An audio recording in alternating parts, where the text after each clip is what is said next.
بھائیوں 5 ضعیف الاسناد احادیث شب برات کے حوالے سے اور ایک صحیح سند کے ساتھ جو قول ہے ایک تابعی کا میں وہ بیان کروں گا، لیکن اس کی ڈیٹیل میں جانے سے پہلے آپ ایک دفعہ درود شریف پڑھ لیجیے۔ اللہم صلی علی محمد وعلی آل محمد کما صلیت علی ابراہیم وعلی آل ابراہیم انک حمید مجید، اللہم بارک علی محمد وعلی آل محمد کما بارکت علی ابراہیم وعلی آل ابراہیم انک حمید مجید۔ 15 شعبان کی رات، جسے عرف عام میں شب برات کہا جاتا ہے، چھٹکارے کی رات، حالانکہ یہ چھٹکارے کی رات دراصل حقیقت میں جو قرآن کی روح سے چھٹکارے کی رات ہے اور تقدیر کے فیصلوں کی رات ہے، وہ رمضان کے آخری عشرے کی تاک راتوں میں سے ایک رات ہے۔ میں انشاءاللہ اس پہ احادیث بھی بیان کر دوں گا۔ بہرحال یہ 5 احادیث پبلک میں مشہور ہیں، 5 کی 5 ضعیف ہیں۔ سن لیجئے، پہلی حدیث جامعہ ترمذی اور سنن ابن ماجہ سے ہے، مشکات میں ہے 1299، بڑی مشہور حدیث ہے۔ اما عائشہ رضی اللہ تعالیٰ عنہ کہتی ہیں آپ صلی اللہ علیہ وآلہ وسلم کو میں نے ایک رات بستر پہ نہیں پایا تو میں آپ کو ڈھونڈتے ہوئے نکلی تو آپ صلی اللہ علیہ وآلہ وسلم بقیع غرقد تشریف لے گئے تھے، بقیع قبرستان میں، اور آپ صلی اللہ علیہ وآلہ وسلم نے وہاں پر یعنی دعا فرمائی، اور اما عائشہ کہتی ہیں کہ میں آپ صلی اللہ علیہ وآلہ وسلم سے پہلے ہی واپس آ گئی تو آپ صلی اللہ علیہ وسلم نے مجھ سے مخاطب ہو کر فرمایا کہ کیا تم نے یہ گمان کیا تھا کہ اللہ اور اس کا رسول تم سے خیانت کریں گے؟ یعنی سانس پھولا ہوا تھا تو آپ کو پتا چل گیا کہ یہ میرے پیچھے آئی تھی، یعنی مراد یہ کہ تم یہ سمجھی کہ میں کسی اور زوجہ کے پاس چلی گئی، اور وہی اما عائشہ نے کہا کہ ہاں میں یہی سمجھی تھی۔ تو آپ نے فرمایا یہ بے شک نصف شعبان کی رات ہے، یعنی 15ویں رات ہے شعبان کی، 14 اور 15 کی درمیانی رات۔ اس رات اللہ تعالیٰ آسمان دنیا پر نزول فرماتا ہے جیسا کہ اس کی شان کے لائق ہے، اور بنی کلب کی بکریوں کے بالوں سے بھی زیادہ لوگوں کی مغفرت کر دیتا ہے، لیکن یہ روایت ہے ضعیف۔ ڈاکٹر طاہر القادری صاحب یہ روایت پڑھتے پڑھتے ٹھٹک گئے، کیونکہ اس کے آگے لکھا تھا امام ترمذی نے کہ روایتی جعلی ہے، لیکن یہ علماء اتنے بے شرم ہیں اور بالکل خیال نہیں کرتے ہیں کہ آدھی حدیثیں پڑھتے ہیں، اور چلے کوئی جاہل ہو تو ہم اس کو بینیفٹ آف ڈاؤٹ دے سکتے ہیں، لیکن اگر کوئی عالم اس طرح کی کام کرے گا تو اس کو تو پھر ہم نہیں چھوڑیں گے۔ یہ بے شرمی کی انتہا ہے اور علمی خیانت کی انتہا ہے۔ ٹھٹک گئے۔ آگے کے الفاظ ہیں، امام ترمذی کہتے ہیں کہ یہ روایت منقطع ہے، سب سے شدید جرح ہے کہ راویوں کی ملاقات ہی نہیں آپس میں، اور وہ کہتے ہیں اس میں جو تبع تابعی ہے یحییٰ بن کثیر، اس کی ملاقات تابعی عروہ سے ثابت نہیں جو سیدہ عائشہ کے بھانجے تھے، اور جو تبع تابعی ہے حجاج، اس کی ملاقات یحییٰ بن کثیر سے سما ثابت نہیں ہے۔ اور پھر ساتھ امام ترمذی نے لکھا کہ میں نے اپنے استاد امام بخاری رحمہ اللہ تعالی، جنہوں نے صحیح بخاری لکھی ہے، ان سے جب اس حدیث کے بارے میں پوچھا تو انہوں نے بھی کہا یہ حدیث صحیح نہیں ہے، یہ حدیث ضعیف ہے، اور یہ سارے حکم انہوں نے بتائے۔ البتہ ایک حدیث ہے صحیح مسلم میں 2256، جس میں رات کا تو ذکر نہیں کہ یہ کون سی تھی، بہرحال یہ الفاظ موجود ہیں صحیح مسلم 2256 کہ آپ صلی اللہ علیہ وسلم ایک دفعہ رات کو اٹھ کے قبرستان بقیع غرقد چلے گئے، 3 دفعہ یوں ہاتھ اٹھا کر آپ نے دعا کی، بڑی لمبی دعا کی، اما عائشہ بھی پیچھے پہنچی، اور پھر بعد میں پہلے ہی وہ آگے اپنے بسترے پہ سانس پھولا ہوا تھا، آپ نے فرمایا کہ تو میرے پیچھے آئی تھی، تو نے کیا سمجھا اللہ اور اس کا رسول خیانت کریں گے؟ سیم وہی الفاظ ہے۔ پھر آپ نے فرمایا کہ جب تم سوئی ہوئی تھی، لیٹی ہوئی تھی، میں نے گمان کیا کہ تم سو گئی ہو، میرے پاس جبرائیل آئے تھے، انہوں نے مجھے اللہ کا پیغام دیا کہ جا کر بقیع غرقد میں جو دفن ہے مسلمان ان کے لیے دعائے مغفرت کریں، تو میں ان کی دعائے مغفرت کے لیے بقیع غرقد قبرستان میں آیا اور 3 دفعہ ہاتھ اٹھا کے دعا کی۔ اس سے یہ بھی بات پتہ چلی کہ بعض جو سلفی علماء کا یہ موقف ہے کہ قبر کے سامنے ہاتھ اٹھا کے دعا نہیں کر سکتے، وہ بالکل باطل ہے۔ قبر کے سامنے ہاتھ اٹھا کے دعا کر سکتے ہیں، اور اس میں یہ نہیں ہے کہ وہ قبر والے سے مانگ رہا ہے، وہ آپ اللہ ہی سے مانگ رہے ہیں۔ نبی صلی اللہ علیہ وسلم نے بقیع غرقد قبرستان میں 3 دفعہ ہاتھ اٹھا کے دعا کی، صحیح مسلم 2256۔ بلکہ المستدرک للحاکم میں موجود ہے کہ تمہارا رب حیا فرماتا ہے اس شخص سے جو ہاتھ اٹھا کے دعا کرے کہ اسے محروم لوٹائے۔ ہاتھ اٹھا کے دعا کرنا یہ افضل عمل ہے، اور آپ ہر دعا کے لیے، ایون نماز کے بعد بھی آپ اجتماعی دعا کی بات نہیں کر رہا، الگ سے جو آپ دعا ہاتھ اٹھا کے کریں تو زیادہ بہتر ہے۔ نہ بھی اٹھائے تب بھی ٹھیک ہے، ہم ٹائلٹ میں جاتے وقت ہاتھ اٹھا کے دعا کرنے تو نہیں جاتے، کر کے جاتے، یا بسم اللہ جو ہم پڑھتے ہیں کھانے سے پہلے ہاتھ اٹھا کے تو نہیں، دونوں طریقے سے بہتر ہے کہ آپ ہاتھ اٹھا کے کریں، اس سے بغیر بھی بالکل ثابت ہے۔ دیکھ لیں میں ساتھ کتنے چھوٹے چھوٹے مسائل بتا دیتا ہوں. اور یہی جو مسلم کی حدیث ہے 2256 اسی میں وہ دعا ہے السلام علیکم اہل الدیار من المؤمنین والمسلمین وَإِنَّا إِن شَاءَ اللَّهُ بِكُمْ لَلَاحِقُونَ نَسْأَلُ اللَّهَ لَنَا وَلَكُمُ الْعَافِيَةَ. جو قبرستان جانے کی دعا ہے کہ اے اس قبرستان کے رہنے والے مسلمان مرد و عورت، مومنین مرد و عورت، ہم تم پر سلامتی بھیجتے ہیں اور ہم تم سے اللہ کے حضور جو ہے وہ عافیت کا سوال کرتے ہیں. بے شک ہم بھی مر کے تمہارے پاس آنے والے ہیں، اپنے لیے بھی اور تمہارے لیے بھی اللہ کے حضور ہم عافیت کا سوال کرتے ہیں. دوسری حدیث شعب الایمان، امام بیہقی کی کتاب میں ہے 1305، مشکات کے اندر اس کا نمبر ہے، اور یہ ویسے پرائمری کتاب ہے امام بیہقی کی شعب الایمان. ام عائشہ کہتی ہیں کہ 15 شعبان کی رات تھی، اس کے بارے میں آپ صلی اللہ علیہ وآلہ وسلم نے فرمایا کہ 15ویں رات کو اس سال پیدا ہونے والے اور اس سال فوت ہونے والوں کے نام لکھ دیے جاتے ہیں، اسی رات اعمال اوپر چڑھتے ہیں اور لوگوں کا رزق بھی لکھ دیا جاتا ہے. یہ سارے فضائل قرآن کے اندر سورہ القدر سورت نمبر 97 میں تقدیر کے فیصلے کی رات اور سورہ الدخان کے اندر شب قدر کے بارے میں آئے ہیں. اور میرا اصول یہ ہے کہ اگر کوئی حدیث جس کو محدثین بھی ضعیف کہہ رہے ہوں اور وہ قرآن سے بھی ٹکرا رہی ہو تو اس کو ریجیکٹ کرنا بالکل آسان کام ہے. اس حوالے سے وہ حدیث بھی میں انشاءاللہ بعد میں بتا دیتا ہوں. تو یہ روایت بھی منقطع ہے، اس میں ابن حارث جو تابعی ہے اس کی سیدہ عائشہ سے کوئی ملاقات ثابت نہیں ہے، یہ منقطع روایت ہے. اور دوسرے طریق میں ابن کثیر العبدی ضعیف راوی ہے. البتہ جو شعبان میں اعمال اللہ کے حضور چڑھائے جاتے ہیں وہ حدیث ٹھیک ہے، سنن نسائی 2359 جو اعمال آلریڈی ڈسکس کر چکے ہیں. تیسری حدیث سنن ابن ماجہ سے ہے 1306، مشکات کے اندر اس کا نمبر ہے. اور اس حدیث کو وہ ضعیف جمع ضعیف برابر حسن کا فارمولہ لگا کے شیخ البانی نے صحیح کہا ہوا ہے. اور اس میں مجھے ایک لطیفہ بھی ضمناً یاد آ گیا. آج سے کئی سال پہلے اسلام آباد میں ایک اہل حدیث عالم جو ہے وہ بریلویوں پہ گرج رہے تھے، یہ بدعت ہے اس رات میں عبادت کرنا، کوئی ثابت نہیں، کوئی حدیث نہیں. تو میں نے ان کو ایک چٹ لکھ کے بھیجی کہ آپ کے جو روحانی ابا جان ہے محدث اعظم سعودیہ شیخ ناصر الدین البانی، انہوں نے تو یہ سنن ابن ماجہ کی روایت کو جو مشکات میں 1306 ہے اس کو تو صحیح کہا ہوا ہے. تو مہربانی کر کے یہ جتنا غصہ ہے یہ البانی پہ بھی نکالیں آپ. تو اگر آپ کہتے ہیں اس کی اجتہادی غلطی ہے تو ان بیچاروں کو بھی اجتہادی غلطی کہہ کے چھوڑ دیں. یعنی آپ نے دوگلی پالیسی کیوں رکھی ہے؟ یا کم از کم پبلک کو بتائیں تو صحیح. لے جی بے شرمی کی انتہا ہے، اس بندے نے چٹ بھی پڑھی ہے لیکن بیان نہیں کیا. اپنے بابے سب کو پیارے ہیں، ہمارا بابا ہمیں پیارا تو وہی صاحب ہے، بابے سب کو پیارے ہیں. یہ بابوں کا فتنہ بڑا خطرناک ہے، چاہے وہ کسی بھی شکل میں نکل آئے.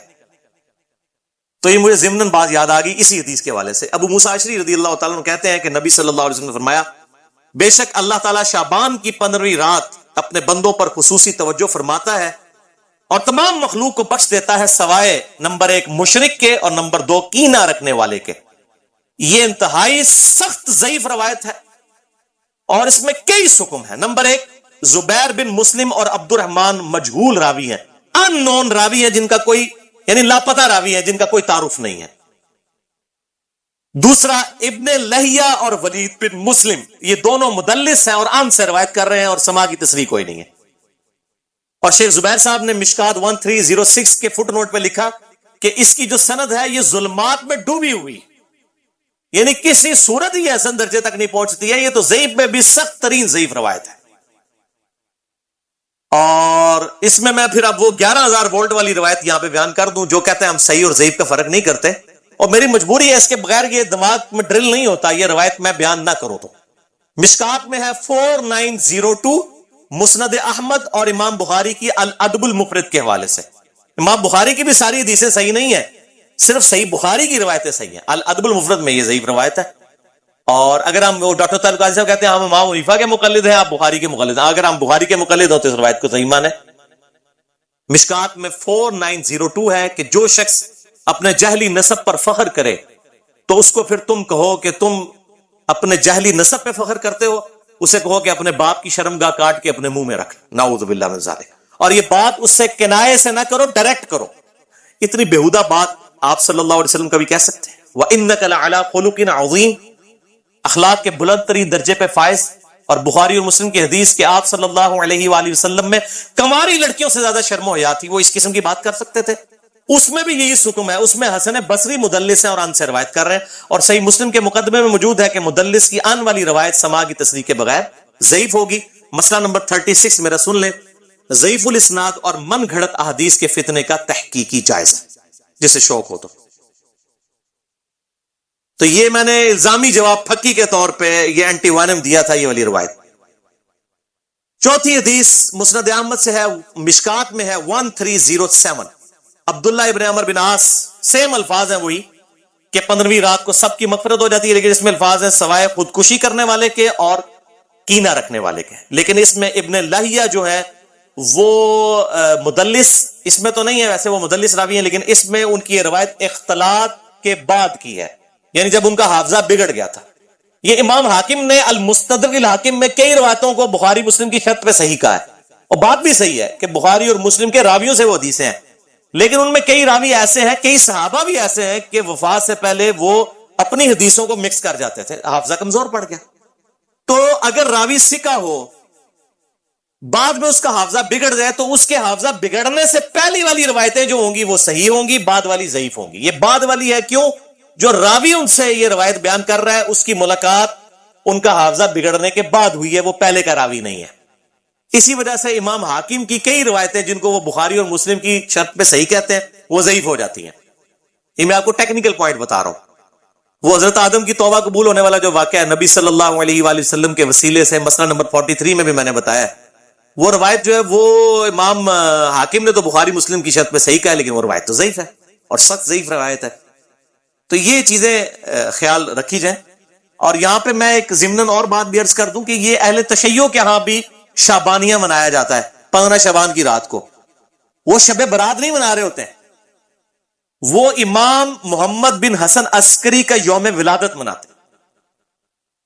ان کے ہاں بھی یہ کانسیپٹ نہیں ہے شب برات والا، لیکن وہ ہمارے بریلوی بھائی خوش ہو رہے ہوتے ہیں کہ انہوں نے بھی لائٹنگ کی ہوئی ہے، ہم نے بھی کی ہے، تے سنی شیعہ دا اجماع بنا لیندے نے۔ دیکھو اجماع کوئی نہیں ہے، وہ اپنے چکر چ ہوندے، تسی اپنے چکر چ ہوندے ہو، ٹھیک ہے؟ تے اسی اپنے چکر چ اسی اپنی آخرت دی فکر چ۔